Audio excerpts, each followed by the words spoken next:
thing, we protected the American Standard Oil Company. We protected their stations up and down the river, the Yangtze River. Standard Oil Company had stations where they sold oil to the Chinese people. Now this oil was not for motor cars, it was for the lamps. They lit their lamps with oil. There was no electricity back in those days.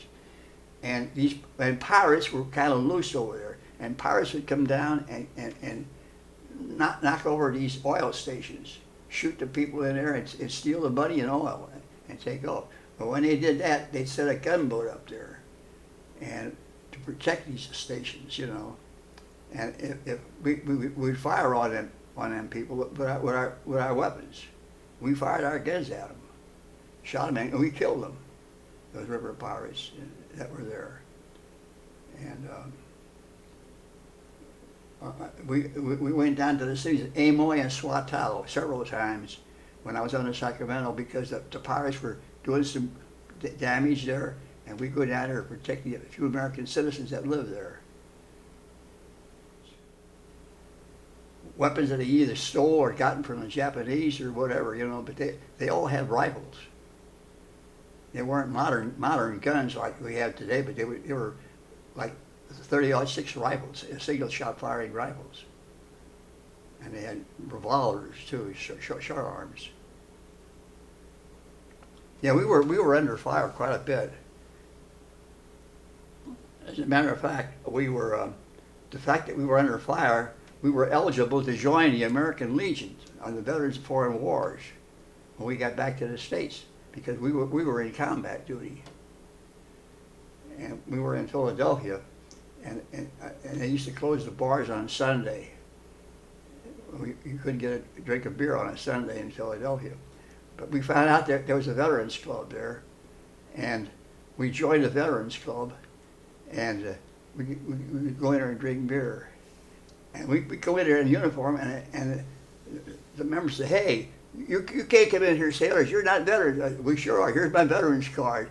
"What? How come you're a veteran?" We were from China, and we had combat duty over there, and that's how it was. We were considered veterans, like just a person out of that fought in World War I. Now the Sacramento, was that considered a gunboat? Oh yeah, it was the only gunboat the Navy had, the patrol gunboat. They had two other river gunboats, but they had this one patrol gunboat, which was the Sacramento. And those were the only three gunboats they had. They didn't have no gunboats in South America. Years ago, the Sacramento was down in South America, protecting people down there. But the only gunboats the Navy had back in those days was in the Yangtze River. It was the Asheville and the Isabel. Those were the river gunboats, and the Sacramento was a patrol gunboat. And then what was the difference between a river gunboat and then the patrol gunboat? Well, the river gunboats were flat. They were for traveling in rivers, and they didn't have the keels to go out and meet in heavy seas in the oceans like we patrol gunboat. Now, in Sacramento, we had a regular keel, you know. We could go in stormy weather, and we could survive in storms. We were in several real bad storms out there, even in hurricanes. We call them tornadoes. We call them not tornadoes. I forget the name. We used to call them in those days, but it wasn't. Typhoons. Typhoons, yeah. We call them typhoons. Yeah. I remember one time we was at a typhoon on our way to Hong Kong, and we got battered up pretty bad. We were taking on water, and as we coming into Hong Kong, we wired ahead. Be sure to have a dry dock ready for us because we were taking water and we couldn't keep up with pumping it out.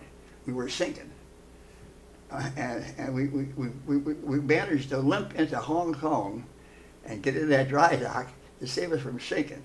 And the British out there gave us the name, the Galloping Ghost of the China Coast. That's what they call the Sacramento, the Galloping Ghost of the China Coast, because we were galloping down there, sinking from our leaks, you know. We managed to get into the Navy Yard, the British Navy Yard down there, and in the dry dock, and repair the ship. But that's how we got the name, the Galloping Ghost of the China Coast by the British.